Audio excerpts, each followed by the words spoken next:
জ্ঞান স্যার, দেখুন আপনার পছন্দের ফুল আফ্রিকান ডেজি। আপনার এই রঙের ফুল খুব ভালো লাগে, তাই না? এই বৃষ্টিটা খুব অদ্ভুত জিনিস। আগের বছর একদম হলো না, আর এবছর এত হলো যে কয়েক জায়গায় বন্যা চলে এলো।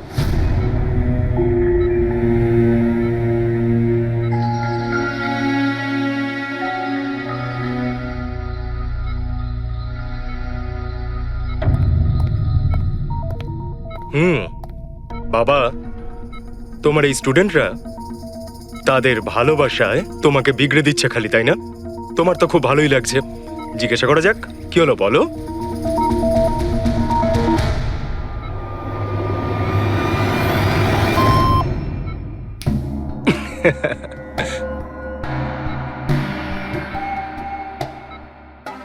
আরে এগুলো তো ময়লা কাপড়, তাই না?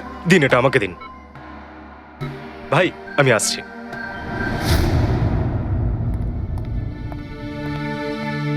স্যার এখন কেমন আছেন? ভালোই আছে, আর আগের থেকে বেটার রয়েছে। আর সেটা শুধুমাত্র তোমাদের জন্যই সম্ভব হয়েছে।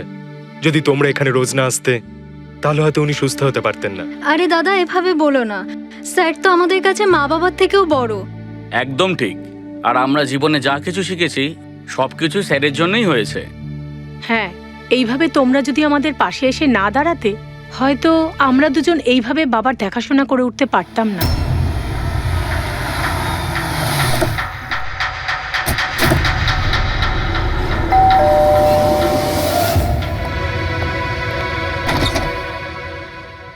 সন্দীপ আঙ্কেল, নমস্কার আঙ্কেল। নমস্কার। ভালো আছো? তোমার বাবা কেমন? ভালো আছেন, খুব ভালো আছেন। বাহ, বেশ কথা। দেখো, ওর জন্য এটা এনেছিলাম।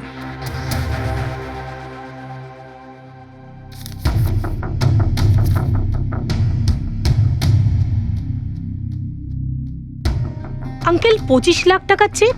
হ্যাঁ মা, আজ জ্ঞানদীপ ইনোভেশনস এর 5 বছর পূর্তি। সেটার উপহার ভাবতে পারো। আঙ্কেল, সেটা ঠিক আছে, কিন্তু বাবা তো গত 2 বছর ধরে কোম্পানির জন্য কোনো কাজই করেনি। দেখো, কিছু সম্পর্ক এই সমস্ত কথাবার্তার অনেক ঊর্ধ্বে হয়। তোমার বাবা আর আমার বন্ধুত্ব অনেকটা এরকম। চলো জ্ঞানের সঙ্গে দেখা করি। বাবা, দেখো কে দেখা করতে এসেছেন। কেমন আছে আমার বন্ধু? আরে, আগে থেকে তো অনেক ফিট মনে হচ্ছে। যদি তোকে এত হ্যান্ডসাম লাগে, নার্স তোকে ভালোবেসে ফেলবে। শোনো প্লিজ। আমি তোমার বাবার সঙ্গে কিছু কথা বলতে চাই, if you don't mind. Sure uncle, যাও যাক। হ্যাঁ হ্যাঁ। প্লিজ এসো সবাই। ওনার এই চেকটার জন্য আমাদের সত্যি খুব হেল্প হয়ে যাবে। হ্যাঁ, পাপার জন্য একটা অ্যাডভান্স বেড নিয়ে আসতে পারি, তাই না? হ্যাঁ। আরে স্যার, স্যার, স্যার কি হলো? স্যার, কি হলো? লাইট অন্ধকার কেন? কেন এখানে? লাইট লাইট কি হলো? স্যার, কি হলো? সন্দীপ আঙ্কেল,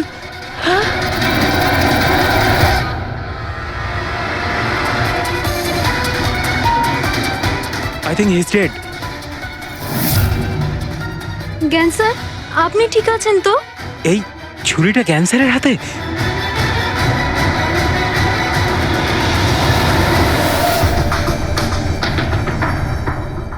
আচ্ছা, তুমি এটা বলছো যে তোমার বাবা জ্ঞানবাবুর হাতে ছুরি ছিল, কিন্তু উনি সন্দীপবাবুর খুন করেননি। স্যার উনি কিভাবে খুন করতে পারেন? 2 বছর ধরে তো উনি প্যারালাইজড। ওনার CLIS হয়েছে। Complete locking syndrome. হ্যাঁ স্যার, এই পরিস্থিতিতে শরীরের কোনো অংশই কাজ করে না, এমনকি চোখের পাতা পর্যন্ত পড়ে না। ওনার প্যারালাইসিস হলো কি করে? স্যার 2 বছর আগে বাবার একটা অ্যাক্সিডেন্ট হয়েছিল। অদ্ভুত ব্যাপার, 2 বছর আগে ওনার অ্যাক্সিডেন্ট হয়েছিল, তখন থেকে উনি বিছানায়। তাহলে ওনার হাতে ছুরি এলো কি করে? স্যার এটা অসম্ভব। খুন জ্ঞান স্যার নয়, অন্য কেউ করেছেন। আরে কিন্তু ছুরি তো ওনার হাতেই ছিল। হয়তো খুনি এই কাজটা করেছে। তার মানে হলো এই রুমে জ্ঞানবাবু আর সন্দীপবাবু ছাড়া আরো কেউ ছিল? না স্যার, আমরা সবাই তো নিচেই ছিলাম। হ্যাঁ স্যার, আর ঘরে তো আর কেউ ছিল না স্যার। তার মানে তুমি এটা বলতে চাইছো যে এই খুন জ্ঞানবাবু করেছেন? না স্যার, আমি সেটা বলতে চাইনি। তুমি কি বলতে চাইছো? সন্দীপ তাহলে নিজেকেই ছুরি মেরেছে, আর মারা যাওয়ার আগে ছুরিটা ওনার হাতে ধরিয়ে দিয়ে যায়? হ্যাঁ, আবার এমন নয় তো যে জ্ঞানবাবুর কোনো শরীর খারাপই নয়, শুধু অ্যাক্টিং করছেন? স্যার আপনি এসব কি বলছেন? যেটা আপনি শুনলেন, যদি আপনার কোনো আপত্তি না থাকে আমরা আপনার বাবাকে আরেকবার চেক করতে চাই। করুন আপনি। আমরা কি মিথ্যা বলছি নাকি? দেখে নিচ্ছি।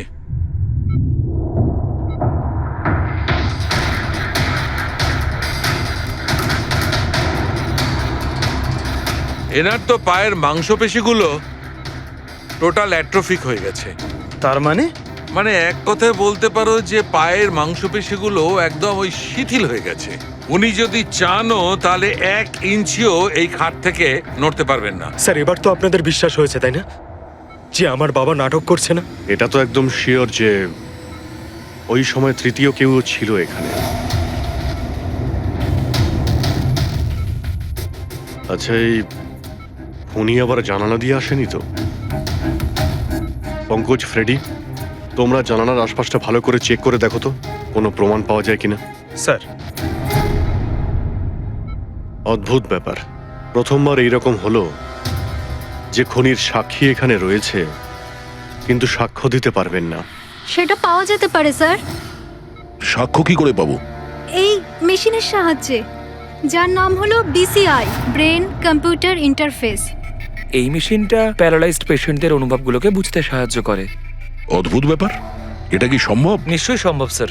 স্যার, এই মেশিনটা রক্তের অক্সিজেন ফ্লোকে বুঝে নিয়ে পেশেন্টের অনুভবগুলোকে ব্যক্ত করে দেয়। একটু ভালো করে এক্সপ্লেন করো দেখি। স্যার আমি বলছি, এই মেশিনটা মাথার ভিতরে রক্ত প্রবাহকে ডিটেক্ট করে, তারপর এটা ক্যালকুলেশন করে যে আলাদা আলাদা পরিস্থিতিতে আলাদা আলাদা প্রশ্ন করলে তার উত্তরে মস্তিষ্কের ভিতরে রক্ত প্রবাহ কেমন হচ্ছে। ও, আর এই রক্তের মাত্রা এইটা বলতে পারবে যে ওই সময় এই মানুষটা কি ভাবছিল, এর মনের মধ্যে কি চলছিল। Exactly. Good, very good. Freddie sir, এখান থেকে ওপরে যাওয়ার কোনো রাস্তা নেই। সে আমি জানি। এই পাইপটা দেখ, খুনি এই পাইপটা বেয়েই উপরে উঠেছিল, খুন করে এই পাইপটা ধরেই বেয়ে নিচে নেমে গেছিল।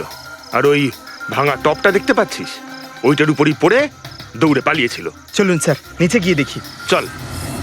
আমার বাবা অ্যাক্সিডেন্টের আগে এই টেকনিকটাকে আরো এগিয়ে নিয়ে যেতে চেয়েছিলেন। বাবা সবসময় এটা বিশ্বাস করতেন যে বিজ্ঞানের কাছে সব প্রশ্নের উত্তর রয়েছে, প্রয়োজন শুধু চোখ খুলে সমাধানটা খুঁজে বের করা। আপনার বাবা একদম ঠিক কথা বলতেন। হ্যাঁ স্যার, জ্ঞান স্যার চেয়েছিলেন যে বিজ্ঞানের জন্য তারা চোখে দেখতে পাক যারা দৃষ্টিহীন, যারা শুনতে পায় না তারা যেন শুনতে পায়। মানুষের উপকার করতে চেয়েছিলেন জ্ঞান স্যার। আর নিয়তির খেলা দেখুন, আজ ওনারই আবিষ্কার ওনাকে সাহায্য করছে, যেটা একদিন ওনার অনেক বড় স্বপ্ন ছিল। ঠিকই বলছেন স্যার, টপটা তো ভাঙা। আর এই দেখ, পায়ের এই ছাপগুলো দেখ, খুনি এই পথেই পালিয়েছিল। স্যার, এখানে দেখুন, রক্ত স্যার। তার মানে পঙ্কজ, ঘরের ভেতর আরো কেউ ছিল যে সন্দীপ বাবুকে খুন করেছে। রক্তের এই স্যাম্পলটা নিয়ে ফরেন্সিক ল্যাবে যাওয়া যাক। আচ্ছা, এই জ্ঞানবাবু BCI এর সাহায্যে কি কথা বলতেন? যেরকম ওনার যখন খিদে পেত উনি সেটা বলতেন, যদি ওনার বেড প্যানের প্রয়োজন হতো সেটাও বলতেন, এমনকি বাবা ওটা দিয়ে দাবাও খেলতেন স্যার। কি দাবা খেলতেন? গ্রেট। হ্যাঁ স্যার, যেমন যেমন প্যাটার্ন এনার মনের মধ্যে তৈরি হতো সেই অনুযায়ী অক্ষরের পেছনে লাইটগুলো জ্বলে উঠতো, আর আমরা অক্ষরগুলোকে মিলিয়ে বুঝে যেতাম যে ইনি কি বলতে চাইছেন। তাহলে তো উনি বলতে পারবেন যে খুনি কে। হ্যাঁ স্যার, নিশ্চয়ই। স্যার, বাবাকে একবার জিজ্ঞেস করা উচিত। অবশ্যই করব, আগে তো আমরা ভালো করে তদন্ত করে নিই।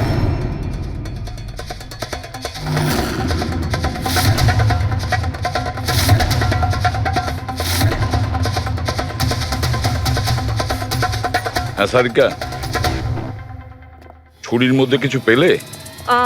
শুধু মিস্টার জ্ঞানের আঙুলের ছাপ পাওয়া গেছে, আর কারোরই নয়। তাহলে হতে পারে খুনি গ্লাভস পরেছিল স্যার খুন করার সময়। তার মানে খুনি জানলা দিয়ে ঘরের ভেতরে আসে, ও সন্দীপকে মারে, আর সেই ছুরিটা জ্ঞানের হাতে ধরিয়ে দেয়, আর তারপর লোকেরা এই রুমে আসার আগেই ও জানলা দিয়ে পালিয়ে যায়। স্যার, এটাও তো হতে পারে যে খুনি কোনো বাড়ির লোক। না পূর্বী, রুমে যতগুলো লোক ছিল স্যার, তাদের কারোর শরীরে এই চোট বা আঘাতের চিহ্ন ছিল না স্যার। আর ওই শুকিয়ে যাওয়া রক্ত, ওটা কোনো বাইরের লোকেরই। একটা কথা বুঝতে পারছি না দয়া, যদি খুনি বাইরের লোক হয় তাহলে এটা কি করে জানলো যে সন্দীপ জ্ঞানের সঙ্গে দেখা করতে আসবে? 10 মিনিট আগে সন্দীপ পৌঁছে যায় আর তারপর ওর খুন হয়ে যায়। স্যার, এমন মনে হচ্ছে যে হতে পারে এই খুনি সন্দীপ বাবুকে ফলো করছিল, আর যখন সন্দীপবাবু তার পুরো দিনের শিডিউল বানাচ্ছিল, হতে পারে কোনোভাবেও জেনে গেছিল যে বিকেল বেলায় সন্দীপবাবু জ্ঞানবাবুর সঙ্গে দেখা করতে যাচ্ছেন। সে ঠিক আছে, কিন্তু এরা দুজনেই সন্দীপ আর জ্ঞানবাবু কথা বলবে সেটা কি করে জানলো? স্যার, এটাও হতে পারে যে খুনি জানতো না, আর যেহেতু ও ওকে ফলো করছিল, যেই সুযোগ পেয়েছে রুমে ঢুকে ওকে মেরে দিয়েছে। দয়া, নিশ্চয়ই ওর সঙ্গে কোনো শত্রুতা ছিল এই সন্দীপের ওপর, সেই জন্যই তো খুনি পিছু না ছাড়েনি। আর বস, যার সঙ্গে এই সন্দীপ বাবুর শত্রুতা ছিল তার প্লাস্টিক অ্যানিমিয়া ছিল। ও আচ্ছা, এই জিনিসটা আসলে কি স্যার? পঙ্কজ, এটা একটা খুব রেয়ার ডিজিজ। এই অসুখটা খুব কম লোকের হয়। এতে মানুষের বোন ম্যারো আর বোন ম্যারো স্টেম সেলস ধীরে ধীরে নষ্ট হতে থাকে। রক্তের লোহিত রক্তকণিকা, শ্বেত রক্তকণিকা আর প্লেটলেটস সব ধীরে ধীরে নষ্ট হতে থাকে। যদি এই রোগটা রেয়ার হয়, তাহলে খোঁজ নেওয়া খুব একটা কঠিন হবে না যে শহরে কতজন লোক আছে যাদের এই ধরনের রোগ আছে। Plastic anaemia.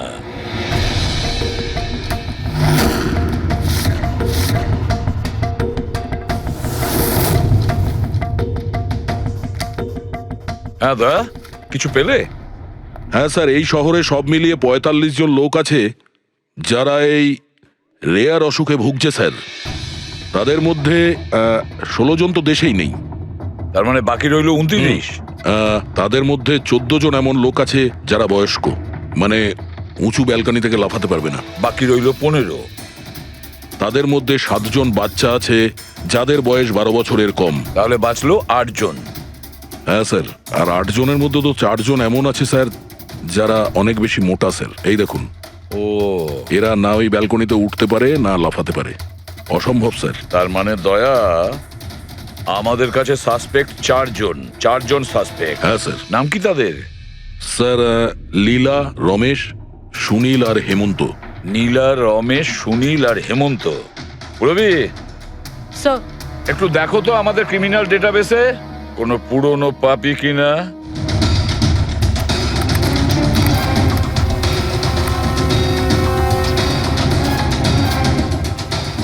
পেয়ে গেছি। রমেশ। চুরি, ছিনতাই, তাছাড়া লোকেদের মেরেওছে। থাকে কোথায় সে? সরোজনগর চল। নিয়ে এসে একে।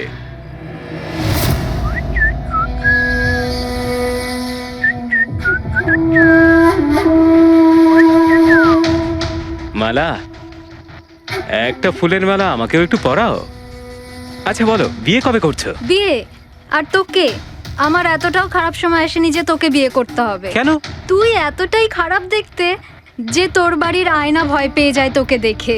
কিন্তু তোমার বাড়ির আয়না তোমার জন্য কবিতা বলে, এটা আমি খুব ভালো করে জানি। আরে, তোর হাতে আবার কি হলো? আরে কিছু না, শত্রুর সাথে যুদ্ধ করতে গেলে এরকম চোট লেগেই থাকে মালা দেবী। নাটক করিস না, বল কি হয়েছে? ব্যাপারটা এই যে আমি হেঁটে হেঁটে যাচ্ছিলাম, হঠাৎ করে দেখলাম একটা বুড়ি মহিলা রাস্তা পেরোনোর জন্য এগোচ্ছিল। তখনই উল্টো দিক থেকে একটা মোটরসাইকেল খুব জোরে, খুব স্পিডে, ১০০ স্পিডে ওর দিকেই এগোচ্ছিল।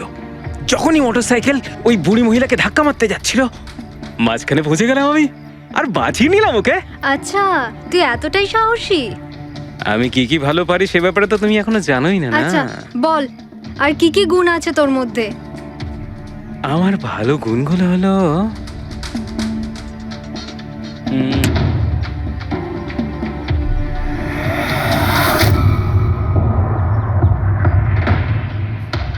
কি হলো? তোর মুখটা ভয়ে এভাবে ফ্যাকাশে হয়ে গেল? মালা, মালা আমাকে একটু একটু একটু লুকোতে দে। আরে মালা লুকোতে দে। লুকোচ্ছিস কেন? আরে মালা, আরে কেন লুকোচ্ছিস তুই? এটা কি করে দিলি তুই? আমার সব ফুল নষ্ট করে দিলি। স্যার, এ তো সেই।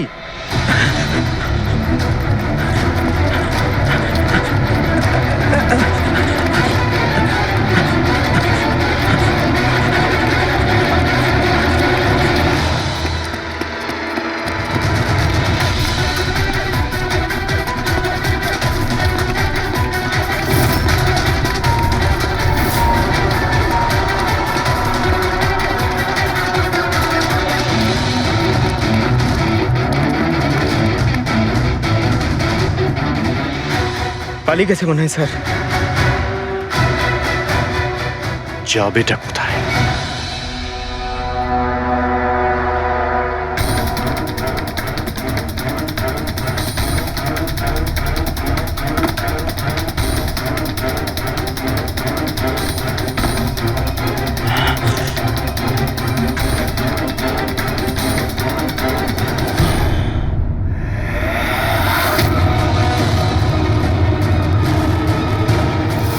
আয় আয় আয়, তোরই বাড়ি এটা।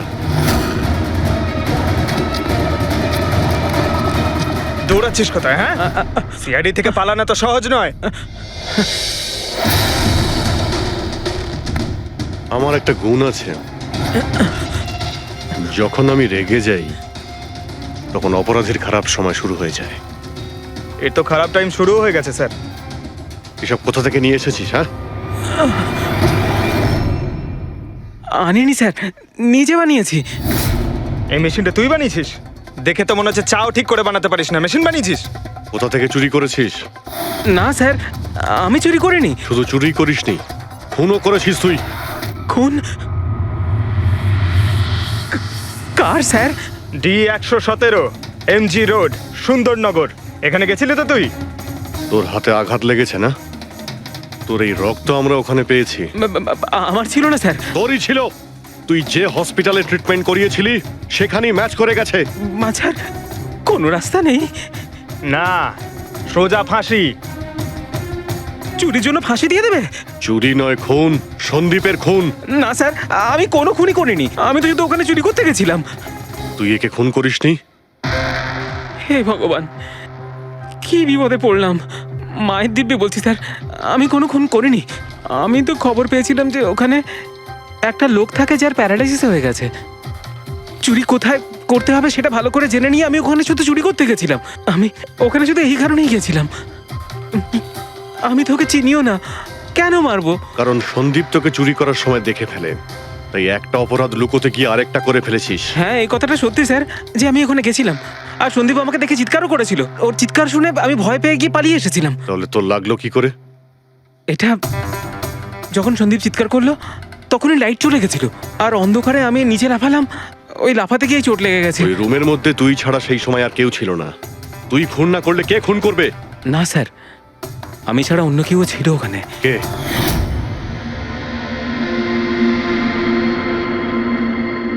কে কে তুমি?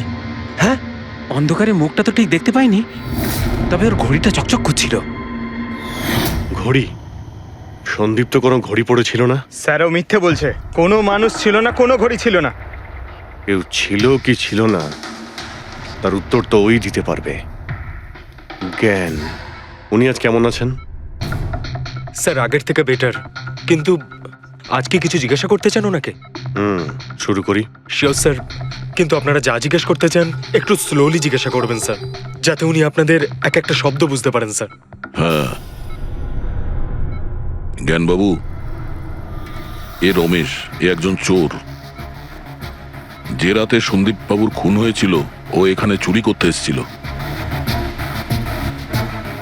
ও বলছে যে সেই রাতে এখানে অন্য কাউকে দেখেছিল।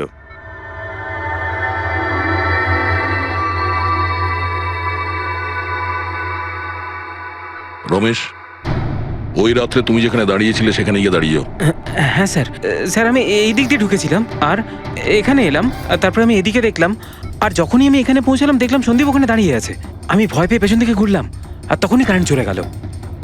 এখানে দাঁড়িয়েছিলে মানে উনি নিশ্চয়ই তোমাকে দেখেছেন। আচ্ছা, ও কি এখানে ছিল?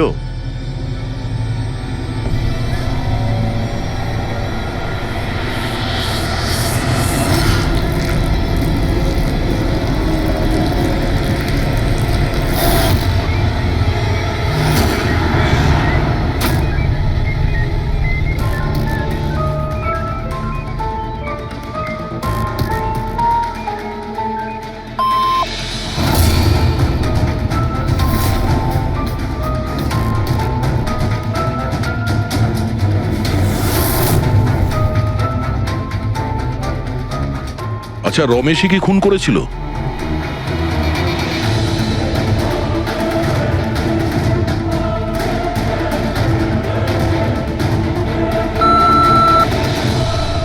নো নো স্যার, নো মানে না স্যার, আমি বলেছিলাম না আমি মারিনি স্যার। হ্যাঁ ঠিক আছে, তুমি এদিকে দাঁড়াও। আচ্ছা আচ্ছা, আপনি এটা বলুন, আপনি কি খুনিকে দেখেছেন? আপনি চেনেন খুনিকে?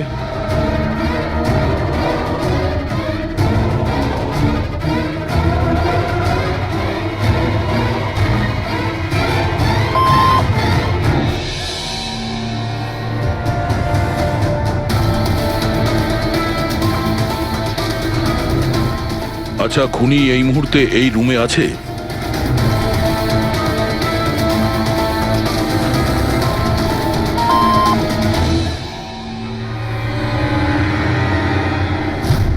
তার মানে খুনি আমাদের মধ্যে কেউ একজন। আপনার কোনো স্টুডেন্ট?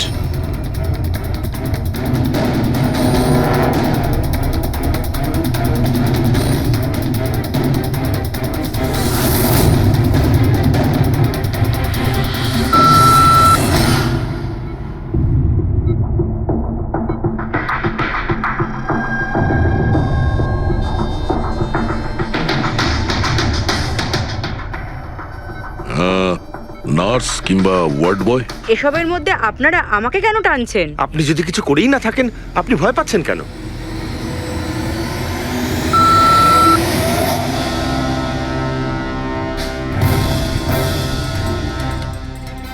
জ্ঞানবাবু, তাহলে শুধুমাত্র তো আপনার ফ্যামিলির লোকেরা আছে।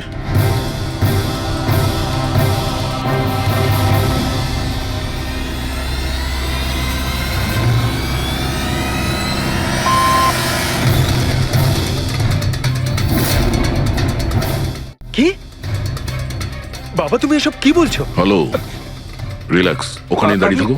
যাও, ওখানে দাঁড়িয়ে থাকো। আচ্ছা, এটা বলুন, আপনার ছেলেই কি খুনি?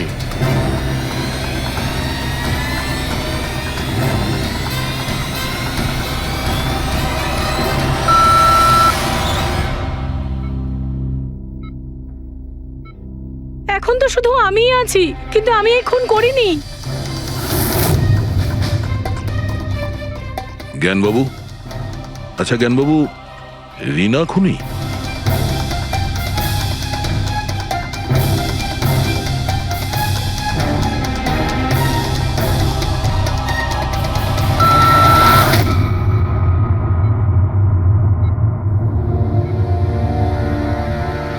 আপনি আমাদের বললেন যে আপনার পরিবারেরই কেউ খুনি, তাহলে সে কে?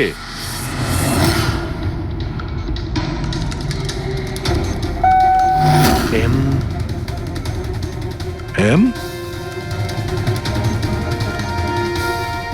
আপনাদের মধ্যে কার নাম এম থেকে শুরু হয়?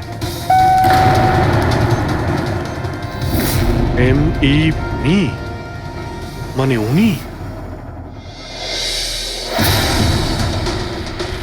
জ্ঞানবাবু, আপনি বলছেন যে খুন আপনি করেছেন?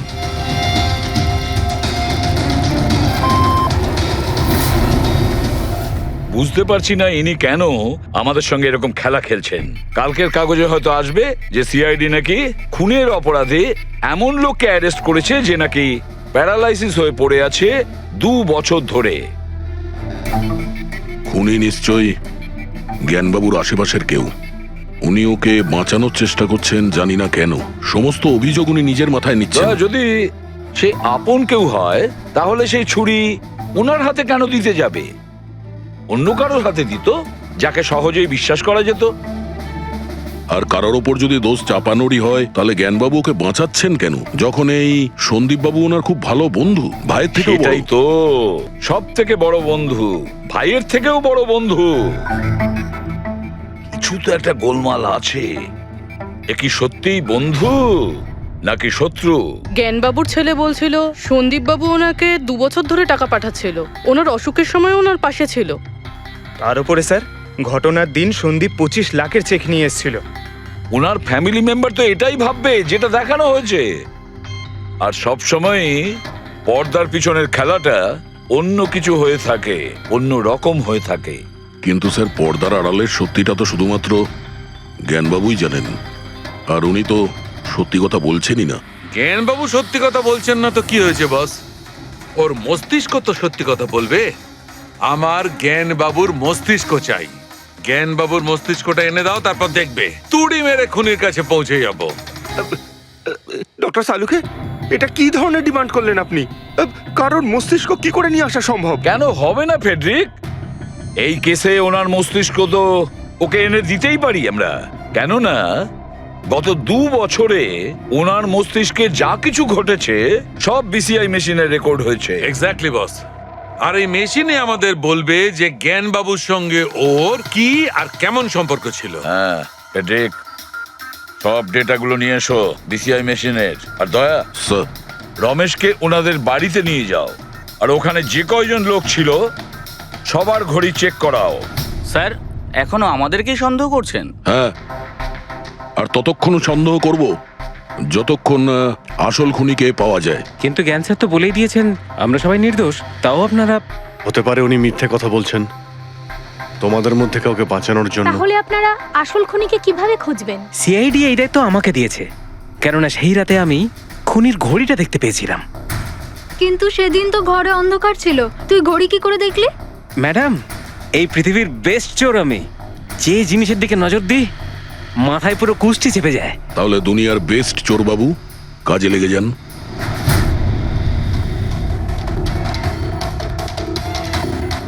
সস্তা, টেকসই, সুন্দর, 11,000 টাকা। না, এ নয়।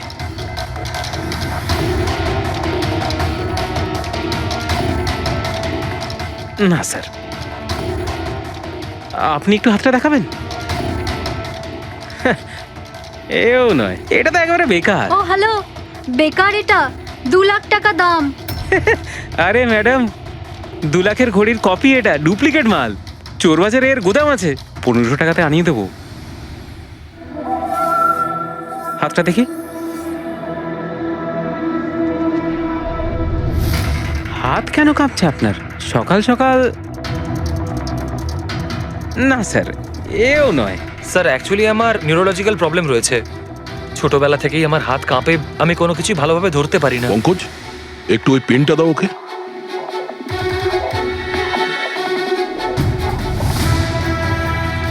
ঠিক করে ধরবেন আপনি।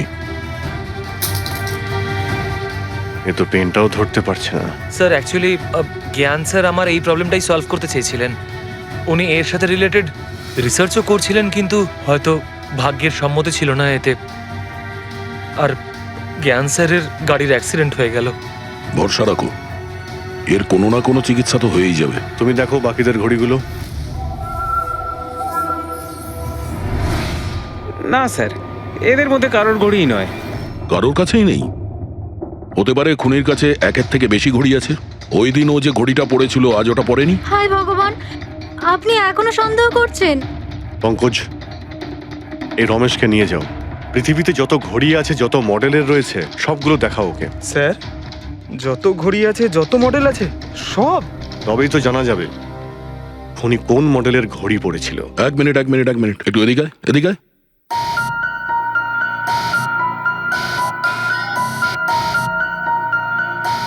এই নাও, নিজের মানিব্যাগ সাবধানে রাখবেন যখন এই লোকটার সাথে আছে। হ্যাঁ, বলেছিলাম না পৃথিবীর বেস্ট চোর আমি। আর দীপিকার ইয়াররিং আমার ইয়াররিংস? বার কর। স্যার, আপনি এটাও দেখে ফেলেছেন?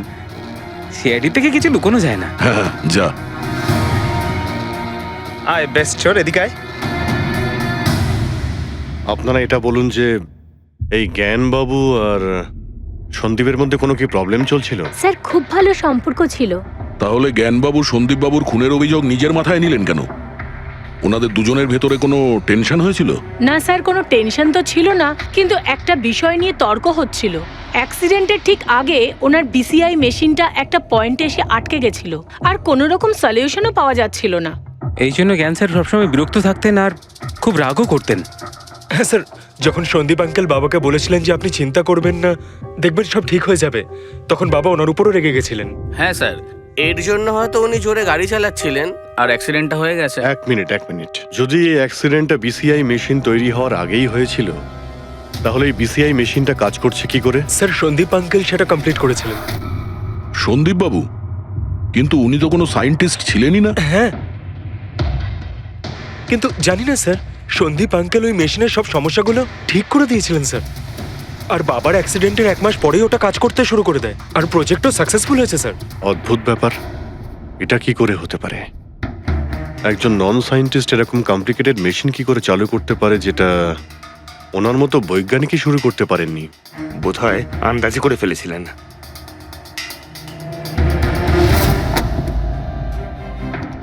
মাই গড, গত 2 বছরে এত ডেটা বেরিয়েছে ওনার একার? হ্যাঁ বস, আর এই পেপারগুলোর প্রত্যেকটা জায়গা খুঁটিয়ে খুঁটিয়ে ভালো করে দেখতে হবে যে সত্যিটা কি ছিল যেটা জ্ঞানবাবু আমাদের থেকে লুকোতে চাইছেন। এক একটা শব্দ, এক একটা অক্ষর জুড়ে তার প্যাটার্ন বানিয়ে দেখতে হবে। চলে এসো, সবাই মিলে কাজ করি। সবাই চলে এসো। রেডি?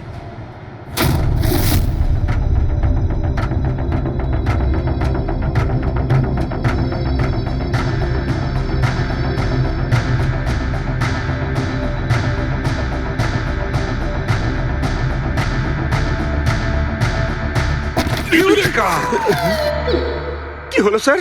কি পেলেন? জানতে পারা গেছে যে আসলে ওই রহস্যটা কি, আর এই রহস্যে আছে একটা ভিলেন। জানতে পেরেছি যে জ্ঞানবাবু কিভাবে একটা একটা অক্ষর জুড়ে এই ঘটনাটাকে ব্যাখ্যা করেছেন। অক্ষর, অক্ষর থেকে তৈরি শব্দ, আর শব্দ থেকে তৈরি বাক্য, সেন্টেন্স। না জানি কত সময় লেগেছিল ওনার পুরো ঘটনাটা, পুরো সত্যিটা এভাবে বলার জন্য। হ্যাঁ বস, কম করে 6 মাস। আর সেটা তখন শুরু হয়েছিল অ্যাক্সিডেন্টের ঠিক আগে। আজকের পর থেকে এই কোম্পানিতে তুমি সাইলেন্ট পার্টনার, আর তোমার লাভ শুধুমাত্র 5% হবে, আর তার থেকে বেশি তুমি 1 টাকাও পাবে না। ও ওকে ওকে ওকে ওকে, আমার মনে হচ্ছে তোমার এই প্রজেক্টটা কমপ্লিট হয়ে গেছে আর তুমি সফল হয়ে গেছো। হ্যাঁ হ্যাঁ, আমি সফল হয়ে গেছি, কিন্তু আমি এই মেশিনটা গরিবদের জন্য বানিয়েছি, মানবতার জন্য বানিয়েছি, তোমার মতো লোভী মানুষদের জন্য বানাইনি। আজকের পর থেকে আমরা একসাথে কাজ করব না। আমি যাচ্ছি, কফির জন্য বৌদিকে ধন্যবাদ জানিয়ে যাচ্ছি।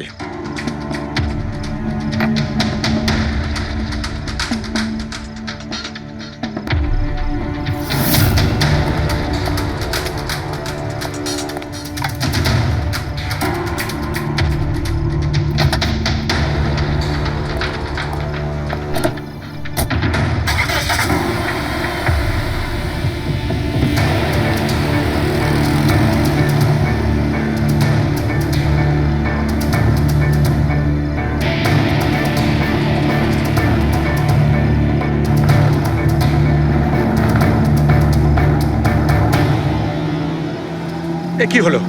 হঠাৎ করে গাড়ি ব্রেক ধরছে না কেন? ব্রেক ছুঁয়ে কি হলো?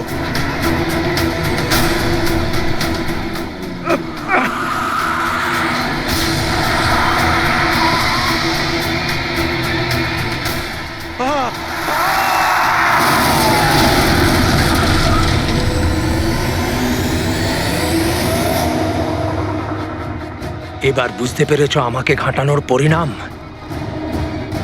আমাকে তুমি 5% দিতে যাচ্ছিলে, তাই না? এবার দেখো, আমি তোমাকে 5% দেব সারা জীবনের জন্য। তার মানে সন্দীপ যে বন্ধুত্বের নাটকটা করছিল আসলে ও মুখোশ পরা শয়তান ছিল। আর স্যার, যদি পুরো ডেটা এই কাগজে লেখা থাকে তার মানে হলো জ্ঞানবাবু এই কথাটা নিজের মনে রাখেননি, কাউকে না কাউকে সন্দীপবাবুর আসল উদ্দেশ্যটা বলেছেন।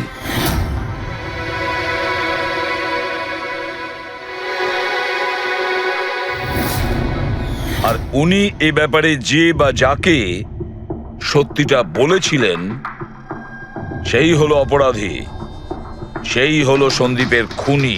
কিন্তু স্যার, যদি খুনি জ্ঞানবাবুর হয়ে প্রতিশোধ নিতে চাইতো, তাহলে খুনি ছুরিটা জ্ঞানবাবুর হাতে কেন ধরালো? ওনাকে ফাঁসাতে চাইছিল? না পুরবি, আমার তো মনে হয় না। খুনি ওনাকে সান্ত্বনা দিতে চেয়েছিল, যে এটা বোঝাতে চেয়েছিল যে দেখুন, আমি আপনার হয়ে সন্দীপকে মেরে ফেলেছি, আপনার প্রতিশোধ আমি নিলাম। আর তাকে বাঁচানোর জন্য জ্ঞানবাবু পুরো অভিযোগ নিজের উপর নিয়ে নিয়েছেন। দয়া, খুনির কাছে পৌঁছানোর একটাই রাস্তা আছে, সেই ঘড়িটা, রিস্ট ওয়াচ, যেটা রমেশ দেখেছিল।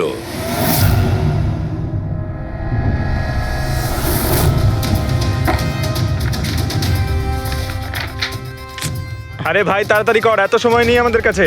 পঙ্কজ, আরে দেখছি তো কি আমি। হচ্ছে? স্যার, কি হলো রমেশ, মজা আসছে কি না? যথেষ্ট স্যার, আমি হাত জোড় করছি, আমি আর ঘড়ি দেখতে পারবো না। 10,000-এর উপর ঘড়ি আমাকে দেখানো হয়েছে, আমার মাথা ঘুরছে স্যার। যতক্ষণ না ঘড়ির মডেল খুঁজে পাচ্ছিস ততক্ষণ বাড়ি যেতে দেবো না তোকে। স্যার স্যার, এই, কি স্যার, আমাকে করছিস? ক্ষমা করে দিন স্যার। আমি বলছি বাপের জন্য আর চুরি করবো না, আমাকে বাড়ি যেতে দিন স্যার। ওট ওট ওট ওট ওট জানা তো দরকার ওই রাতে তুই ওখানে কোন ঘড়িটা দেখেছিলি, হ্যাঁ? এখন আর কটা ঘড়ি দেখবো স্যার? এতগুলো ব্র্যান্ডের এতগুলো মডেল দেখলাম স্যার, ওগুলোর মধ্যে কোনোটাই নয় ওটা। তো কোনো মডার্ন ঘড়ি ছিল নাকি? হ্যাঁ ম্যাডাম, একদম মডার্ন ঘড়ি ছিল। ঘড়ি তো ছিল কিন্তু ঠিক ঘড়ির মতো দেখতে ছিল না। কি বললি? মডার্ন ঘড়ি ছিল অথচ ঘড়ি নয়? হ্যাঁ। ঘড়ি দেখেছিস তো? ড্রয়িং করাতে পারবি? ঠিক আছে, পুরবি একে দিয়ে স্কেচ বানাও। স্যার, হ্যাঁ, স্যার এইটা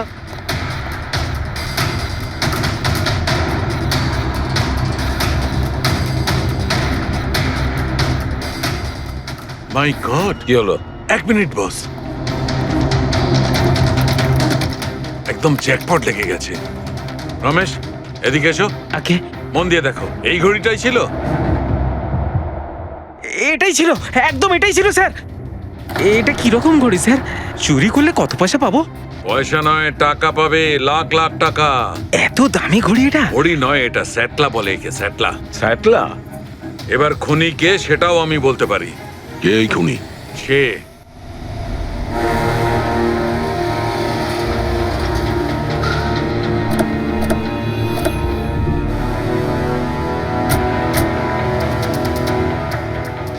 আপনি একটু আপনার হাজবেন্ডকে ডাকুন।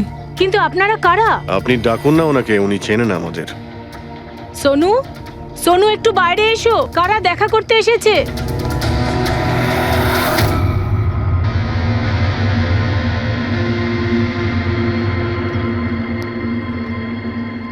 আপনারা এখানে? কি ব্যাপার? এমনি এখান দিয়ে যাচ্ছিলাম, তাই ভাবলাম যে দেখা করে যাই। আমি এরকম কথা আগেও শুনেছি। দেখা করে যাই না, তোমাকে গ্রেপ্তার করে নিয়ে যাই। গ্রেপ্তার? কিন্তু কিসের জন্য? আপনার স্বামী সন্দীপকে খুন করেছে। স্যার, আমি আপনাদেরকে বলেছিলাম তো, এই দেখুন, আমি ঠিক করে জলটাই খেতে পারি না, কারোর মার্ডার কি করে করব? খুন তো করেছো, আর তুমি এই হাত দিয়েই করেছো। কোথায় সেই সেটলা ওয়াচ? হ্যাঁ, ঘড়ি কোথায়? স্যার, আপনারা কোন ঘড়ির কথা বলছেন আমি কিচ্ছু জানি না। এক্ষুনি তুমি জানতে পারবে কোন ঘড়ির কথা বলছি। ফ্রেডি, পঙ্কজ, ঘরের তল্লাশি নাও। পঙ্কজ, উপরে যা, আমি বেডরুমটা দেখছি।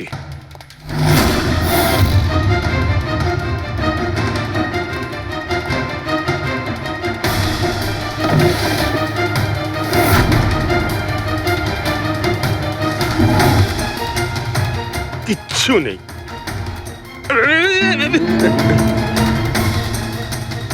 কি ফুটলো? স্যার, স্যার, বালিশটার মধ্যে কিছু একটা আছে। বালিশের ভেতরে?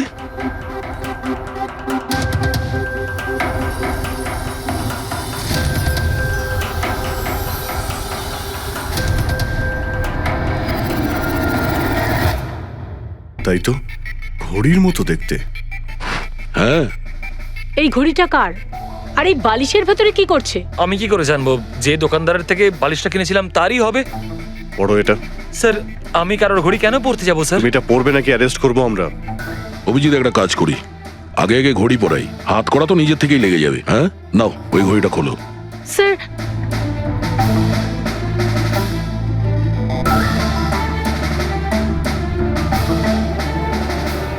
আরে বাহ, দেখো এর হাত কাঁপা বন্ধ হয়ে গেছে।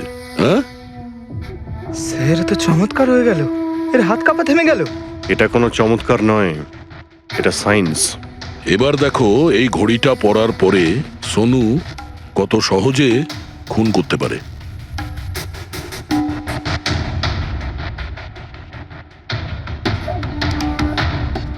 স্যার, কিন্তু এই ঘড়িটা কাজ করে কি করে?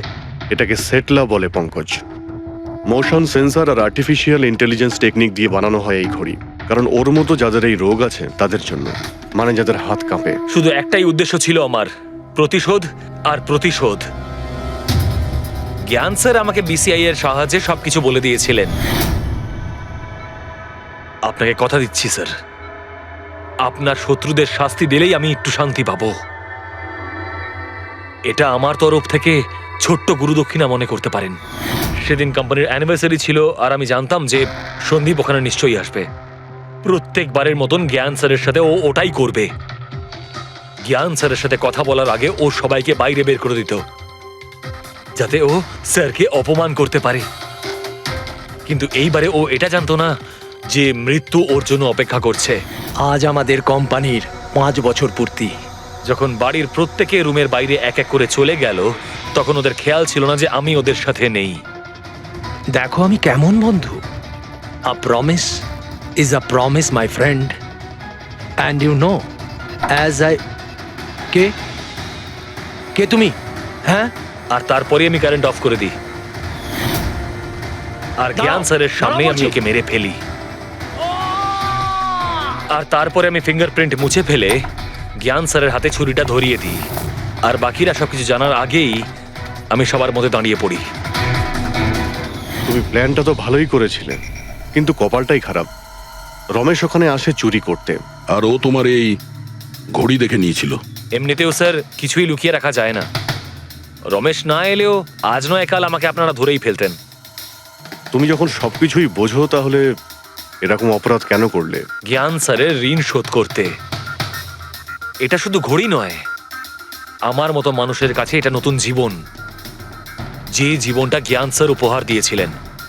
উনি আমাকে বিশ্বাস করিয়েছিলেন যে বিজ্ঞানের ক্ষেত্রে আমি এগিয়ে যেতে পারি। যেভাবে উনি তোমার সমস্যার সমাধান করেছিলেন, তুমিও সেরকম সমাজের ভালোর জন্য কোনো কাজ করতেই পারতে। কিন্তু তুমি আলোর দিকে যাওয়ার পরিবর্তে অন্ধকারের দিকে চলে গেলে।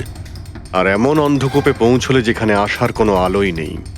যদি কিছু থাকে, সেটা হলো শুধু ফাঁসির দড়ি।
Hello, high.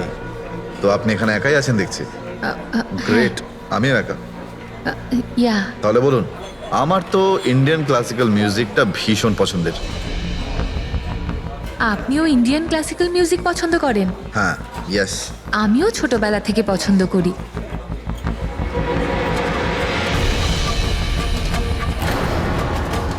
কি হলো, আপনি বারবার ওদিকে তাকিয়ে আছেন কেন?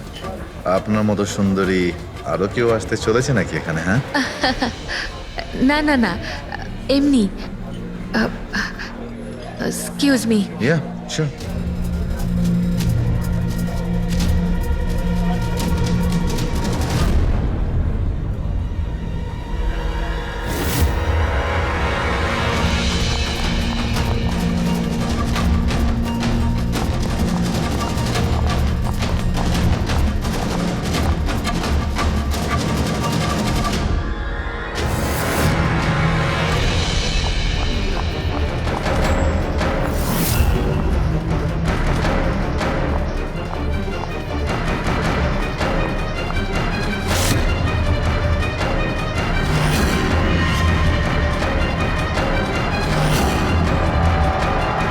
তুমি?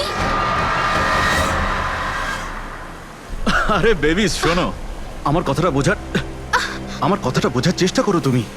এছাড়া আমাদের কাছে আর কোনো উপায় নেই। যদি তুমি আমার সাথে গোটা জীবনটা কাটানোর চেষ্টা করো, তাহলে কিন্তু আমাদের বাড়ি থেকে পালাতেই হবে। তুমি না ফিল্ম দেখা বন্ধ করো। যদি ধরা পড়ে যায়, তাহলে আমাদের বাবা আমাদের দুজনকে মেরে এই সমুদ্রেই ভাসিয়ে দেবে। কিন্তু উনি তো আমাদের বিয়েতে রাজিই হচ্ছেন না, তাহলে কিছু তো করতে হবে। কিছু না, আমি তোমার সাথে কথাই বলবো না। আইসক্রিমটা ধরো আর যাও এখান থেকে। আরে আকাঙ্ক্ষা, আকাঙ্ক্ষা, আকাঙ্ক্ষা, শোনো না।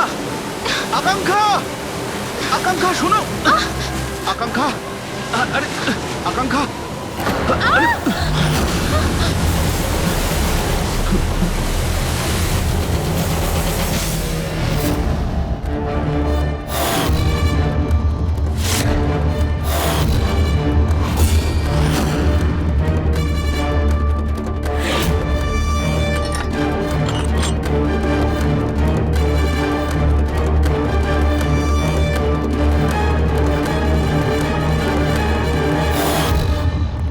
তো সারিকা দেবী, জানতে পারলে কিছু?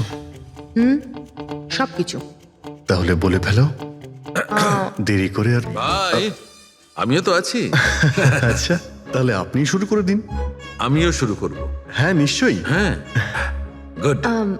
তবে এবার দেখো, এটা তো তোমরা তখন জেনেই গেছো যে এই মেয়েটাকে গলা টিপে মারা হয়েছে।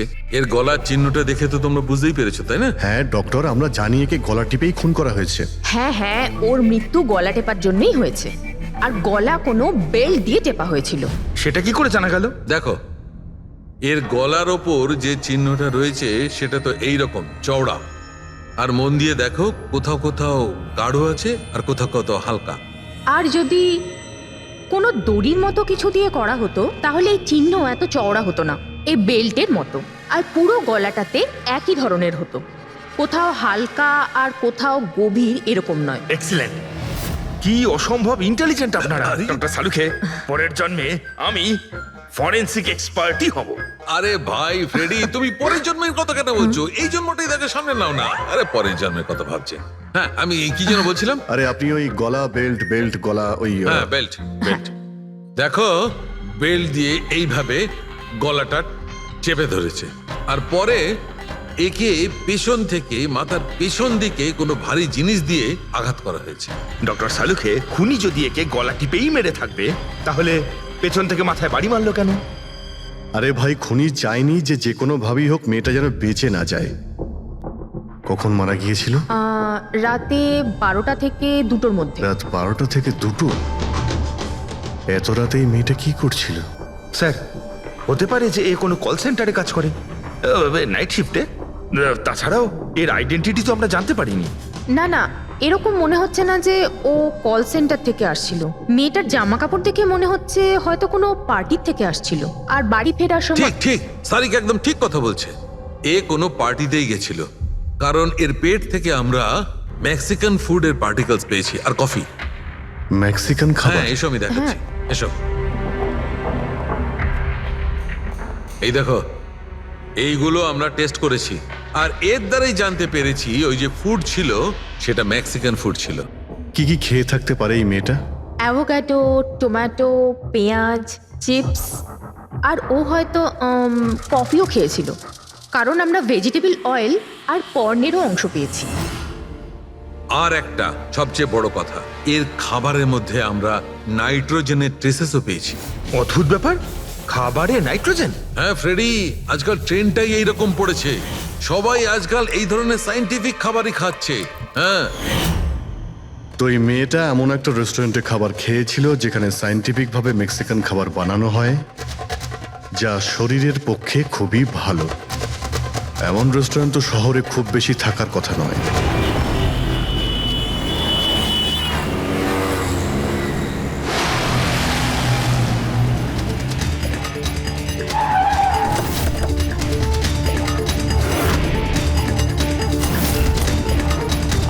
মনে হচ্ছে নিশ্চয়ই এখানে কোনো ক্লু পাওয়া যাবে।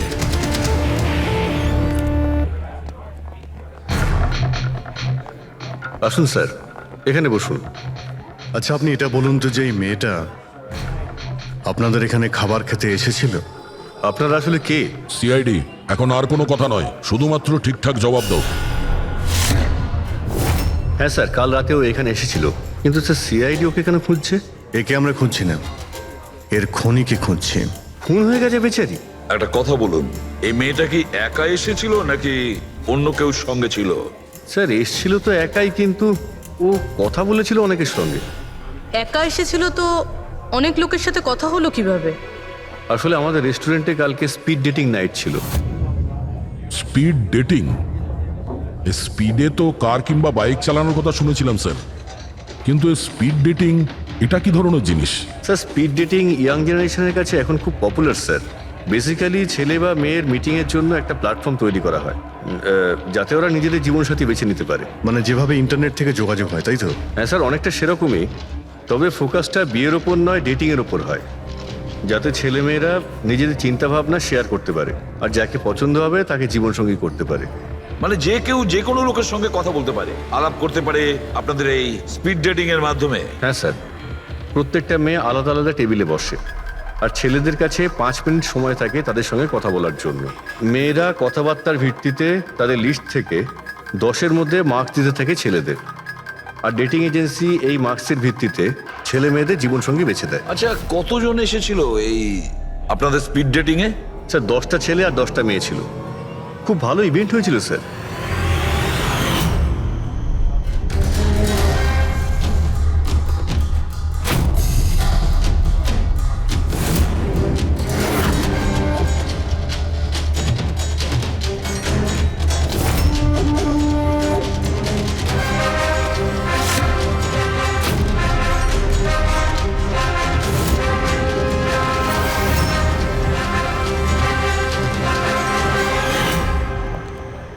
আর শুনুন, এই মেয়েটার সঙ্গে যত লোক এই আপনাদের স্পিড ডেটিং ফেয়ারে এসেছিল সবার ডিটেলস চাই আমাদের। রাইট স্যার, আসুন।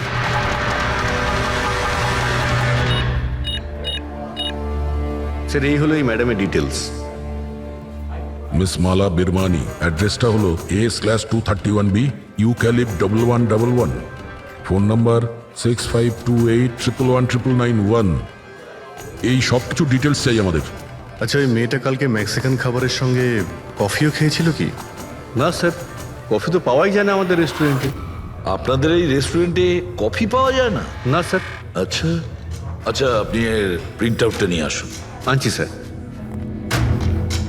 হতে পারে এই মালা এখান থেকে কোনো ছেলের সঙ্গে বাইরে গিয়েছিল কফি খেতে, খাওয়া দাওয়ার পরে, আর তখনইও খুন হয়ে যায়। কি? এটা কিভাবে সম্ভব? না, আচ্ছা ঠিক আছে, থ্যাংক ইউ। এত বড় একটা মিথ্যে! ওই মেয়েটার নাম ভুল আছে, ওই মেয়েটার অ্যাড্রেসটাও ভুল। আমি এটা ভেবে পাচ্ছি না যে কারো লাইফ পার্টনার খুঁজতে গিয়ে সবকিছু এত ভুল কেন হতে পারে। ওই মেয়েটা ফ্রড। যাই হোক না কেন, ওকে তো শনাক্ত করতেই হবে। লাশের কাছে না মোবাইল ছিল আর না পার্স। স্যার ওই মেয়েটা মারা গেছে 48 ঘন্টা হলো। ওর বাড়ির লোক কিংবা চেনাশোনা কেউ নিশ্চয়ই কোথাও রিপোর্ট লিখিয়েছে। পুরো বিয়েটা চেক করছে, আমরা জেনে যাব। গোরেগাঁও পুলিশ স্টেশন মালা নামের কোনো মেয়ের মিসিং কেস ফাইল করা হয়েছে?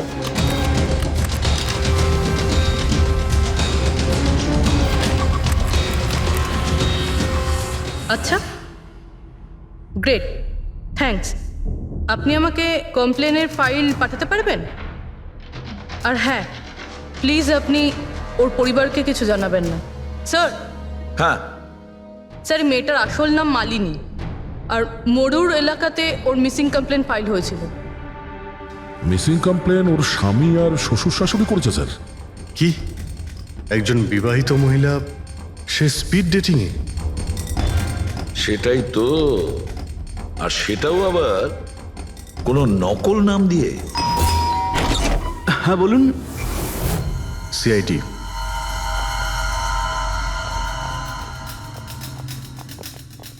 এই দেখুন স্যার, বিয়ের এত বড় একটা ছবি টাঙিয়ে রেখেছে, আর মালিনী।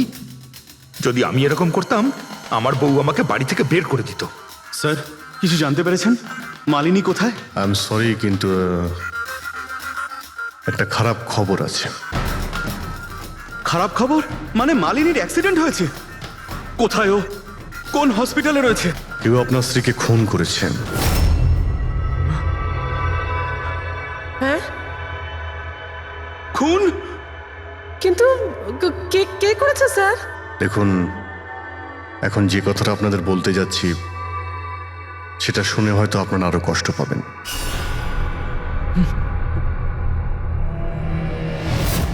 Speed dating? সেটা আবার কি স্যার? এটা এমন একটা প্রোগ্রাম যেখানে ছেলে মেয়েদের দেখা হয়, তাদের জীবনসঙ্গী বেছে নেওয়ার জন্য। আর মৃত্যুর রাতে মালিনী এরকমই প্রোগ্রামে গিয়েছিল। আমার পোড়া কপাল, আমার ছেলে ঘরে থাকতে ও আরেক জীবন সঙ্গী খুঁজতে চলে গেল।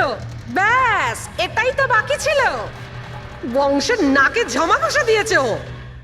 স্যার, মনে হচ্ছে আপনাদের কিছু একটা ভুল হচ্ছে। আমাদের বিবাহিত লাইফ তো খুব ভালোই চলছিল, তাহলে ওর নতুন পার্টনারের কিসের প্রয়োজন পড়লো? আফসোস এটাই যে এই প্রশ্নের উত্তর দেওয়ার জন্য মালিনী এখন বেঁচে নেই। সেই জন্য এর উত্তর এখন তো আপনাকেই দিতে হবে। বলতে পারেন আমরা খুব সাধারণ একটা পরিবার, ছিলাম অন্য জায়গায়। কিছুদিনই হয়েছে আমরা এখানে এসে থাকছি। আপনার অ্যারেঞ্জ ম্যারেজ ছিল নাকি love marriage? Sir, arrange marriage ছিল। গত বছরই মালিনীর মেডিকেল এক্সাম শেষ হওয়ার পরেই আমরা দুজনে বিয়ে করে নিই। কোনো ঝগড়া বা কিছু? স্যার, না স্যার, তেমন তো আমাদের মধ্যে কোনো ঝগড়া হয়নি। এর জন্য তো আরও চিন্তা হচ্ছে যে ও স্পিড ডেটিংয়ে যেতে গেল কেন। আচ্ছা, আপনি এটা বলুন যে রাতে মালিনীর খুন হয়েছিল আপনি কোথায় ছিলেন? স্যার, আমি আমার অফিসে কাজ করছিলাম। সেদিনকে অফিসে আমার অনেক কাজ ছিল, অনেক রাত পর্যন্ত আমি কাজ করেছি। কত রাত পর্যন্ত? এই ধরুন রাত 1:30 পর্যন্ত। আমি তো বাড়িতে ফিরে জানতে পারলাম যে মালিনী বাড়িতে ফেরেইনি। ওর সঙ্গে কারো কোনো শত্রুতা? না স্যার, কোনো শত্রুতা তো ছিল না। স্যার, আমার মনে হচ্ছে ওর গয়না লুট করার জন্য কেউ হয়তো এরকম। না, গয়না লুট করার জন্য খুন হয়নি, কারণ ওর ডায়মন্ড রিং আর দামি গাড়ি সবকিছুই ঠিকঠাক ছিল। তাহলে ওকে নিশ্চয়ই ওই স্পিড ডেটিং এর লোকই মেরে থাকবে। আমি তো আগে থেকেই জানতাম যে ওই মেয়েটা মোটেই ঠিক নয়। ঠিক নয় মানে? ও তো বাড়িতে পাই রাখতো না। ওর পায়ে ওই যে কি যেন বলে, হুইল ছিল, হুইল। রাত দিন দেখো বাড়ির বাইরেই টোটো করে বেড়াচ্ছে, আর যে কোনো অচেনা লোকের সঙ্গে বকবক করছে। আমরা যদি কখনো ওকে কিছু বলতে যাই, তেড়া উত্তর দিত। একটু চুপ করো তো মা। আরে চুপ করবো কি রে, আমাকে বলতে দে তুই। আর ও যতক্ষণ বাড়িতে থাকতো একটা কুটো নেড়ে দেখতো না। যখনই দেখো তখনই ল্যাপটপ আর ক্যামেরার মধ্যে ডুবে থাকতো। ল্যাপটপ আর ক্যামেরা, ওগুলো আমরা দেখতে পারি?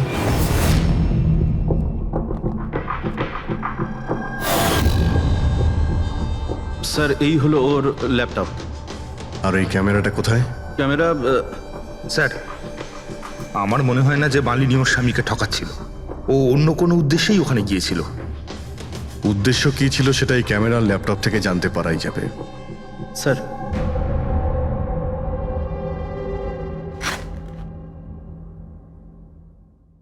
ক্যামেরা কোথায়? ব্যাগ তো খালি।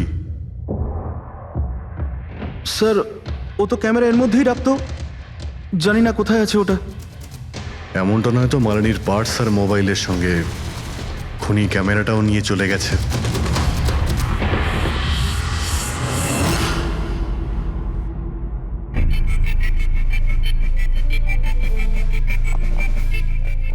হ্যাঁ স্যার, এই স্পিড ডেটিং এর কনসেপ্টটা তো বেশ ভালো, কিন্তু যদি সাবধান না থাকা হয় তো খুবই ক্ষতি হতে পারে।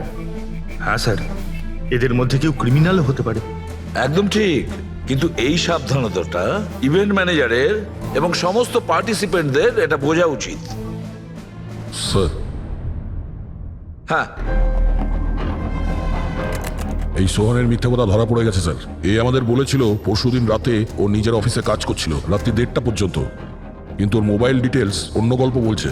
ওর অফিস আন্ধেরিতে আর এই দাদা বান্দ্রাতে ছিল রাত 11:30 থেকে 12:30 অবধি, সেই রেস্টুরেন্টের কাছে যেখানে মালিনী গিয়েছিল স্পিড ডেটিং এর জন্য। এখনই ওকে ডেকে পাঠাও।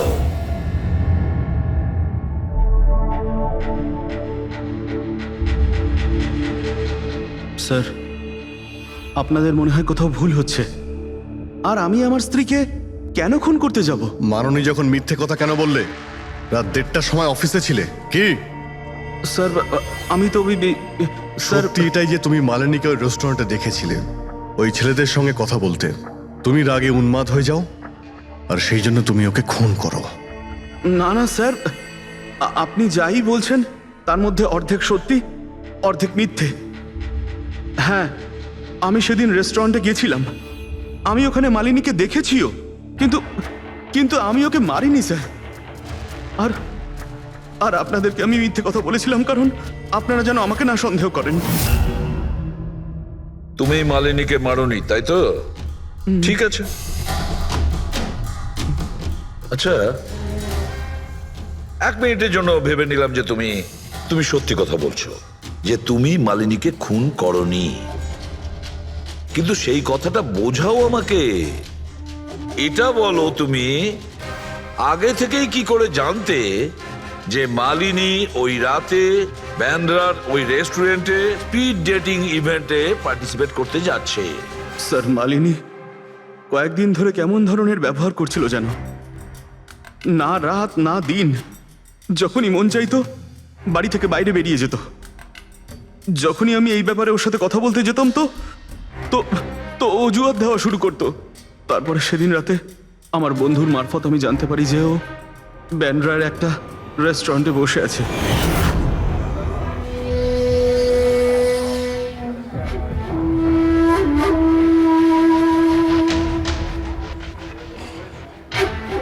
নিজের স্ত্রীকে স্পিড ডেটিং এ দেখে আমার মনটা একেবারে ভেঙে যায় স্যার। আমার মনে হয়েছিল যে আমার ভালোবাসায় কি কোনো খামতি রয়েছে, কিন্তু আমি ওই মুহূর্তে ওই রেস্টুরেন্টে ওর সাথে ঝগড়া করিনি।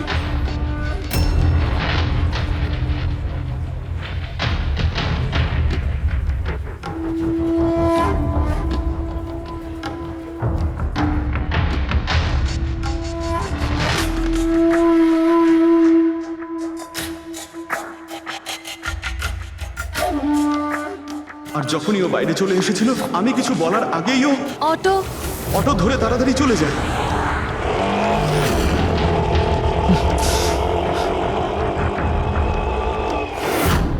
স্যার, আমি সত্যি কথা বলছি, আমার উদ্দেশ্যটা শুধু ওর সাথে কথা বলাই ছিল, ওকে একেবারেই প্রাণে মারতে নয়। আফসোস যে মালিনীর সাথে আমি শেষ কথা বলতে পারলাম না। এখন এই রহস্য সারা জীবন রহস্য হয়েই থেকে যাবে যে ও আমার সাথে প্রতারণা করলো কেন। ও তোমার সঙ্গে প্রতারণা কেন করলো? ঠিক আছে, এবার আমি তোমাকে যেতে দিচ্ছি, কিন্তু এটা ভেবো না তুমি যে আমরা তোমাকে সন্দেহ করছি না। সেটা তো ততক্ষণই থাকবে যতক্ষণ না তুমি নির্দোষ প্রমাণিত হচ্ছ। বুঝেছো তুমি?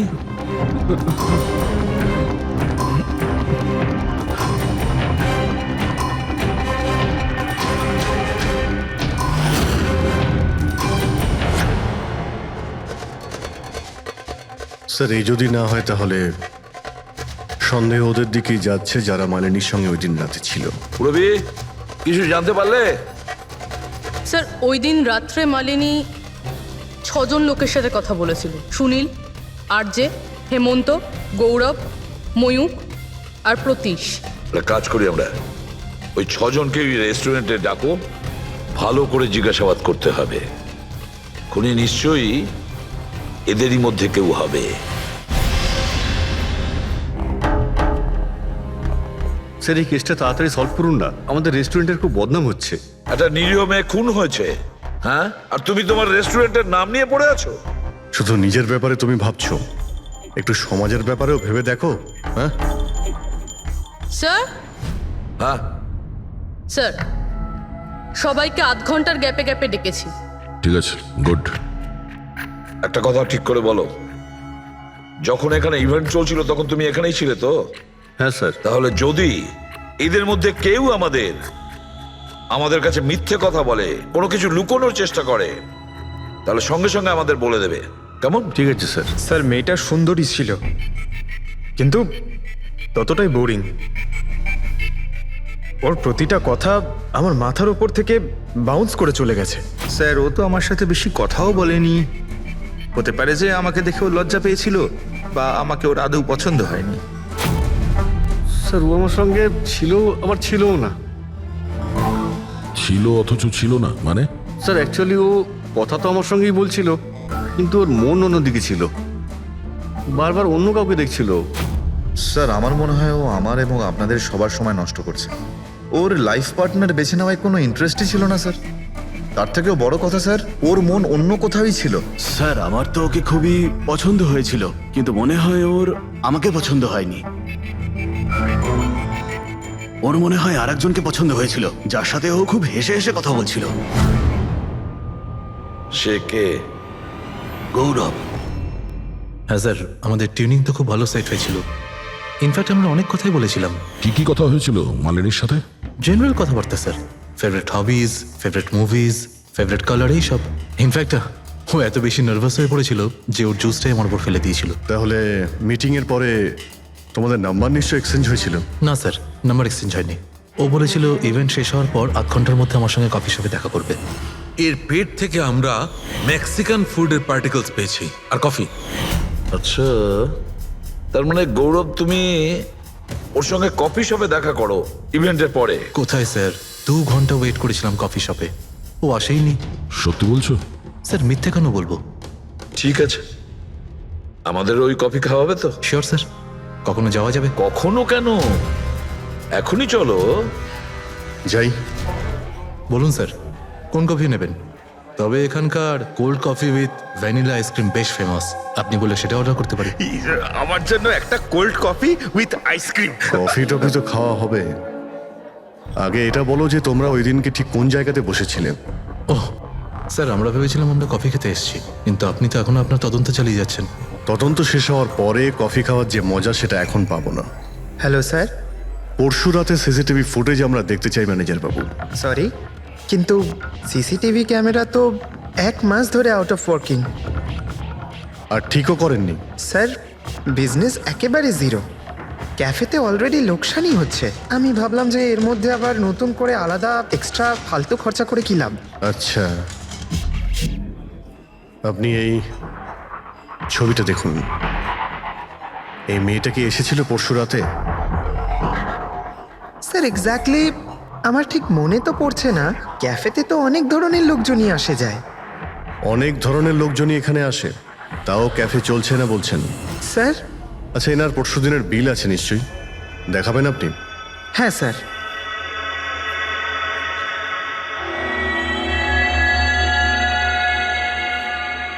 স্যার এই যে বিল, 27 তারিখ রাতের 11টা বেজে 4 মিনিটের বিল এটা।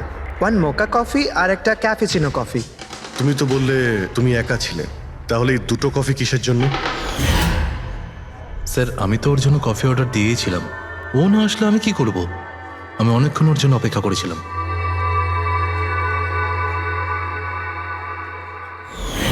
স্যার এবার তো খান আমার সঙ্গে কফি। খাবো, নিশ্চয়ই খাবো, কিন্তু কেসটা শেষ হওয়ার পর। ঠিক আছে স্যার, তাহলে আমি যাই এখন? তুমি যেতে পারো। Thank you very much. Most welcome. Sir এই কেসটা তো আমার মাথার কল কবজা পুরো ঢিলা করে দিয়েছে। যদি মালিনী এখানে কফি নাই খেয়ে থাকে তাহলে খেলো কোথায়?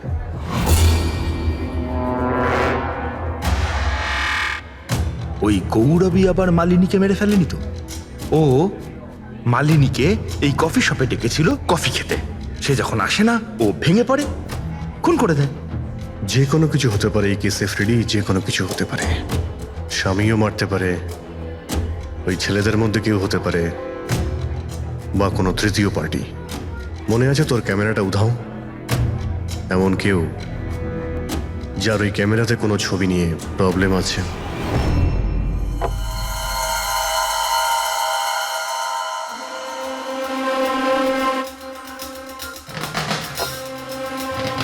যদি মালিনীর ক্যামেরাটা উধাও হয়ে যায় তাহলে মালিনী নিশ্চয়ই এমন কোনো ছবি তুলেছিল যেটাতে কারোর না কারোর রাতের ঘুম কেড়ে নিয়েছিল। স্যার ক্যামেরা দিয়ে ছবি তোলার পরে বেশিরভাগ লোকেরা যে ল্যাপটপে সেগুলো সেভ করে রাখে। স্যার ল্যাপটপে তো কোনোই ছবি নেই। হতে পারে ও ইন্টারনেটে কোথাও সেভ করেছে, নিজের ইমেল অ্যাকাউন্টে কিংবা কোনো পার্সোনাল ওয়েবসাইটে। তার মানে স্যার আজকাল ক্যামেরা থেকে ডাইরেক্ট ফটো অনলাইনে সেভ হয়ে যায়। হ্যাঁ ফেডরিক, হতে পারে ইন্টারনেটের মাধ্যমে। ও গ্রেট, পাওয়া গেছে? হ্যাঁ স্যার। স্যার ফটোর ওয়েবসাইট আর তার পাসওয়ার্ড পেয়ে গিয়েছি, এই দেখুন। ওয়েল, দেখাও তো একটু। স্যার এই ক্যামেরা থেকে ভিডিও ফুটেজ বানানো হয়েছিল ওর মারা যাওয়ার কিছুক্ষণ আগে।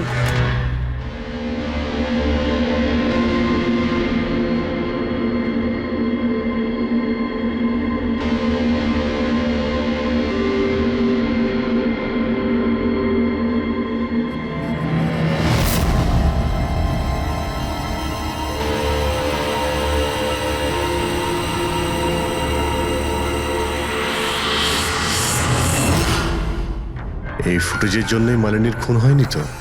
হতে পারে, নিশ্চয়ই হতে পারে। মনে হচ্ছে এই মালিনী কারোর হয়ে স্পাইগিরি করছিল, কারোর মুখোশ খুলে দিতে চেয়েছিল, আর এই জন্যই ও খুন হয়ে যায়। এই মালিনীর সম্পর্কে আমরা এখনো ঠিক জায়গায় পৌঁছতে পারিনি স্যার। এতক্ষণ মনে হচ্ছিল যে ও স্পিড ডেটিং এর জন্য গেছে, তারপরে জানা গেল যে ও বিবাহিত, মেডিকেল প্রফেশনাল, আর এখন জানা যাচ্ছে ও কারোর ওপর গোয়েন্দাগিরি করছিল। আর ওই গোয়েন্দাগিরিটা কোনো মেডিকেল ফিল্ডের সঙ্গে কানেক্টেড হতে পারে, কারণ ফুটেজে দেখোনি চারিদিকে শুধু মেডিসিন সাজানো। স্যার, এই ফুটেজের মধ্যে একটা জায়গাতে একটা ছায়া দেখতে পাওয়া গেল না? খুনির হতে পারে। চেক করি চলো।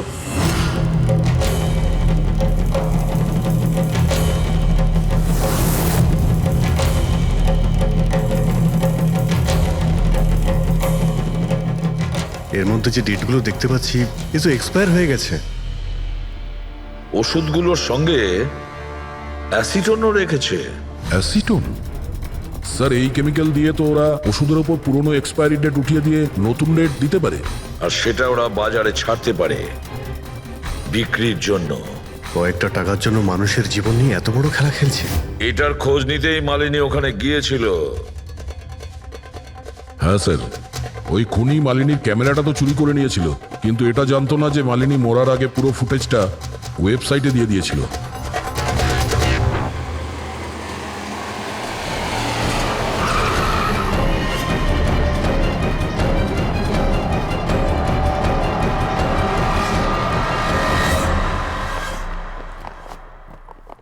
স্যার, আপনারা কাকে খুঁজছেন?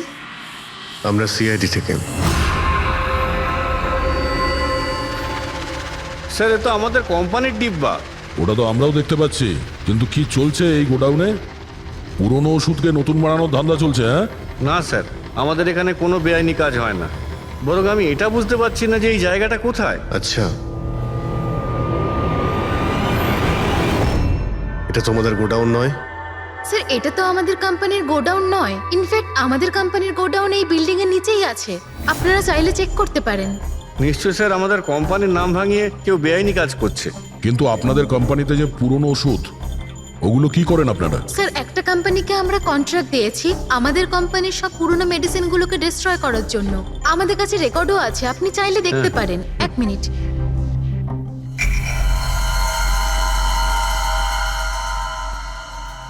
স্যার, এই দেখুন, এখানে কোম্পানির সমস্ত রেকর্ড মেনশন করা আছে।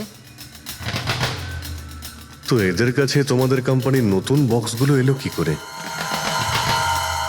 তার মানে পুরো ধান্দাটাই পুরনো ওষুধ নষ্ট করার কোম্পানিতে চলছে। কোম্পানির নাম হলো BTI, medical waste management company. এই কোম্পানিতে কার সঙ্গে কথাবার্তা হয় আপনাদের? স্যার, মিস্টার গৌরব কুমার। গৌরব কুমার? এই গৌরব কুমার? স্যার, ইনি মিস্টার গৌরব কুমার। হ্যাঁ স্যার, এই। কিন্তু আপনাদের কাছে এনার ফটো কিভাবে এলো? অনেক বড় ফ্যান আমি এর। দরজা সব লক চেঞ্জ হয়েছে কিনা? হ্যাঁ স্যার, এই নিন। তাড়াতাড়ি সবাই কাজ করো, অনেক কাজ পেন্ডিং রয়েছে। গো। কি ব্যাপার গৌরব, খুব রেগে আছো মনে হচ্ছে? স্যার, আপনারা এখানে? আমাকে ডাকতে পারতেন। ভাবলাম বারবার তোমায় কেন কষ্ট দেব, আমরাই চলে আসি। স্যার, এবারে আপনাদের কফি না খাইয়ে ছাড়ছি না। আচ্ছা, কখনো জেলের কফি খেয়েছো? জেলের কফি? হ্যাঁ, অভ্যেস করে নাও, কারণ বাকি জীবনটা তোমার ওখানেই কাটতে চলেছে। স্যার, আপনারা এখনো আমাকে সন্দেহ করেন? সন্দেহ করবো না তো কি করব? হ্যাঁ, ফিগল্যাক্সি কোম্পানির পুরনো ওষুধগুলোকে নতুন করার ব্যবসা করছো তুমি। আপনি কি বলছেন স্যার? তোমার কোম্পানির গোডাউন দেখতে হবে আমাকে, চলো দেখাও। স্যার, আমার কোম্পানির গোডাউনের চাবি হারিয়ে গেছিল, এই দেখুন এইমাত্র ডুপ্লিকেট বানিয়ে আনলাম। আপনারা চাইলে আমার স্টাফেদের জিজ্ঞেস করুন। চাবি হারিয়ে গেছে? হ্যাঁ স্যার। এইভাবে কি করে হারিয়ে যেতে পারে? হ্যাঁ, জানি না স্যার। অ্যাকচুয়ালি ওই দিন যখন আমি স্পিড ডেটিংয়ে গেছিলাম তখন আমার কাছে চাবিটা ছিল। তারপর হারিয়ে গেল। যখন তুমি স্পিড ডেটিং এর জন্য গিয়েছিলে তখন চাবিটা নিজের সঙ্গে নিয়ে গিয়েছিলে? অ্যাকচুয়ালি স্যার, এই চাবিটা সবসময় আমি সঙ্গে রাখি। ফার্স্ট টাইম হলো এটা যে চাবি হারিয়ে গেল। এই মালিনী কি তাহলে চাবি চুরি করেছিল, তারপর ওখান থেকে সোজা বেরিয়ে এই গোডাউনে আসে ভিডিও করার জন্য? গৌরব, তুমি বলছিলে কি মালিনী তোমার উপরে জুস ফেলে দিয়েছিল? কি এক্স্যাক্টলি কি হয়েছিল? স্যার, অ্যাকচুয়ালি সেই রাতে হেই হাই। হাই। এর আগে আপনার কতগুলো গার্লফ্রেন্ড ছিল? গার্লফ্রেন্ড তো ছিল, ওর নাম ছিল খুশি। আচ্ছা, ব্যাপারটা এগোলো না কেন? অ্যাকচুয়ালি ওকে কেউ সিরিয়াসলি নিতই না। যখনই কাঁদতো সবাই বলতে এ তো খুশিতে কাঁদছে। আরে আপনার সেন্স অফ হিউমার তো, আরে আই এম সরি, আপনার শার্ট। ইটস ওকে, দোষটা আমারই। তারপরে চলে গেল। হয়তো চাবিটা সেই সময় হারিয়ে যায়।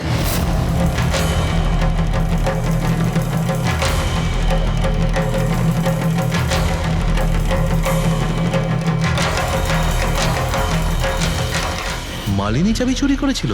হ্যাঁ, এখানে এসে তোমার বিরুদ্ধেও প্রমাণ জোগাড় করেছিল, সেই জন্য তুমি ওকে মেরে দিয়েছো। স্যার এসব মিথ্যে। স্যার ওই দিন রেস্টুরেন্টের পর ওর সঙ্গে দেখাই হয়নি। চলো এই গোডাউনটা দেখাও যার চাবিটা হারিয়ে গেছিল। এখন তো নতুন চাবি এসে গেছে না? চলো।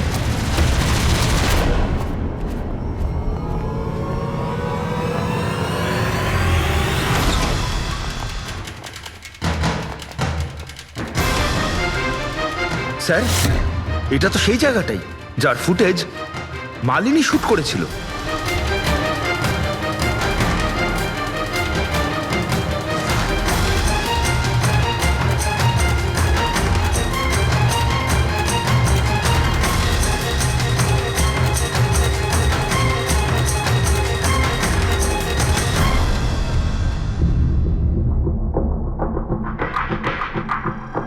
তার মানে এখানে পুরনো ওষুধগুলোকে নতুন বানানো হয়, হ্যাঁ?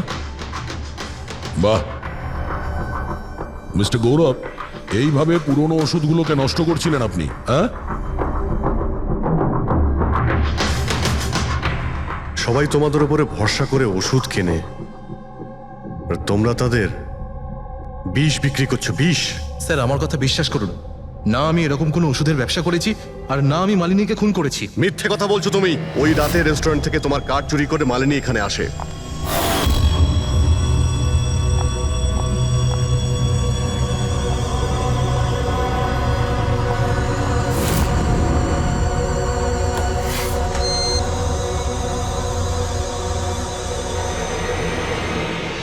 ও এখানে সেই ফুটেজ শুট করে।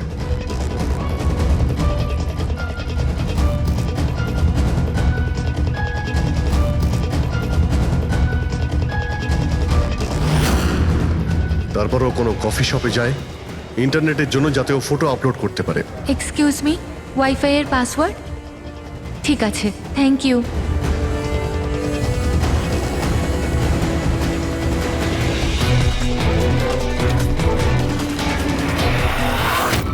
আর যেই ও কফি শপ থেকে বাইরে বেরিয়েছিল তুমি ওকে ফলো করেছো, আর যেই সুযোগ পেয়েছো অমনি ওকে মেরে দিয়েছো, হ্যাঁ? আর ওর লাশটাকে সমুদ্রে ফেলে দিয়েছো। স্যার সেই রাতে আমি গোডাউনে আসিনি। আমার কথায় বিশ্বাস নেই তো? ঠিক আছে, ওয়াচম্যানকে জিজ্ঞেস করুন। ওই ফুটেজে একটা ছায়া দেখতে পেয়েছি, কে ছিল সে? স্যার আমি কি করে জানবো সে কে ছিল? আচ্ছা, এক্ষুনি জেনে যাবো, চলো।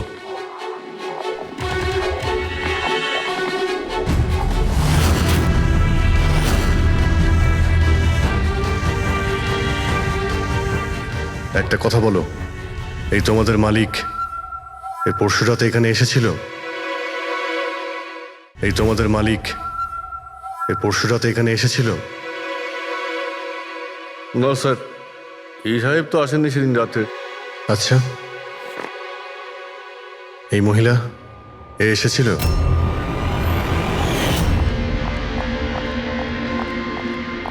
আরে ম্যাডাম, কে আপনি? আর এখানে এই সময় কি করছেন আপনি? আসলে আমি না ভুল অ্যাড্রেসে চলে এসেছি, সরি সরি। আরে শুনুন, আরে হয়তো এই ছায়াটা এরই ছিল।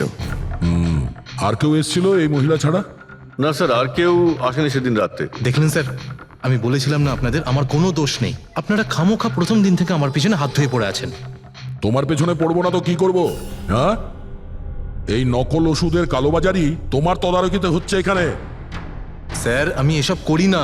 আমার কাজ হলো ফার্মাসিউটিক্যাল কোম্পানির সঙ্গে কন্ট্যাক্ট করা, যাতে ওরা এসে পুরনো ওষুধ নিয়ে যায়। ইনফ্যাক্ট আমি তো রেগুলার অফিসেও আসি না।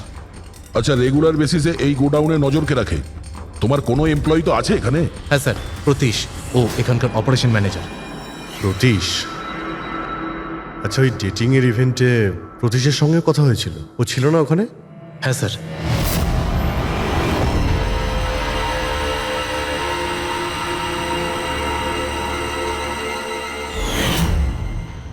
আচ্ছা, এরকম নয় তো যে ওই প্রতীশ মালিনীকে দেখে নিয়েছে চাবি চুরি করতে আর ওকে ফলো করেছে? এই প্রতীশের সঙ্গে একটু দেখা করতে হবে।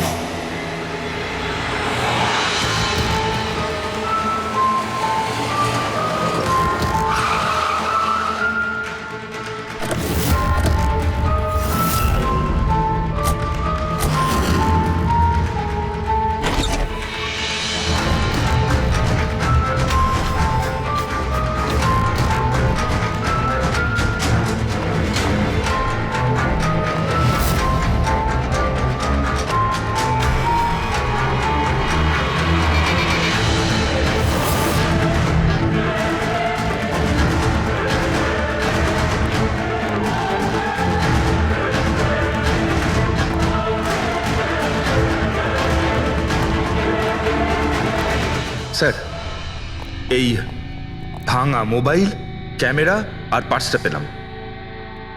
স্যার, স্যার ওখান থেকে পালাচ্ছে।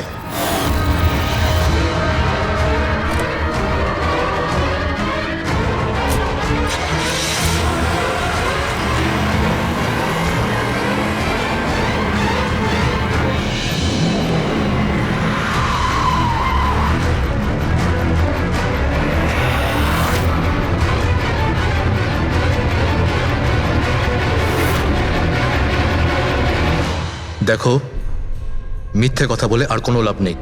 সিআইডি সবকিছু জানতে পেরে গেছে। স্যার, ভুল করে ফেলেছি আমি। মালিনী সিবিটি হসপিটালে কাজ করত। ওষুধ রিয়াক্ট করা বন্ধ করে দিয়েছে তখন দেখি কিছু পেশেন্টস মারাও যায়। তারপর ওর মাথায় জেদ চাপলো যে ও জেনেই ছাড়বে যে ওষুধ কাজ কেন করছে না, এর পেছনে কে আছে। মালিনী সন্দেহ হয়েছিল তোমার ওপরে আর তোমার কোম্পানির ওপরে, সেই কারণে ও গোয়েন্দাগিরি করতে ওখানে স্পিড ডেটিং এ পৌঁছেছিল, যেখানে তুমি আর এই গৌরব যাচ্ছিল। হ্যাঁ স্যার, কিন্তু আমি কি করতাম? আমি বাধ্য ছিলাম স্যার, অসহায় ছিলাম। আমার একটা অন্যায় লুকোনোর জন্য আমি আরেকটা অন্যায় করলাম। মেরে ফেলেছি মালিনীকে, আমি মেরে দিয়েছি ওকে আমি।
তুমি ওর মোবাইল আর পার্স কেন চুরি করেছিলে?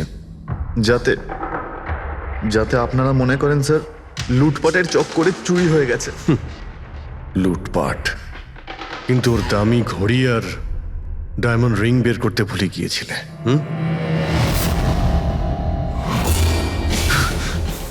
তুই আমার স্ত্রীকে খুন করেছিস, আজ তোকেই আমি মেরে ফেলে দেবো।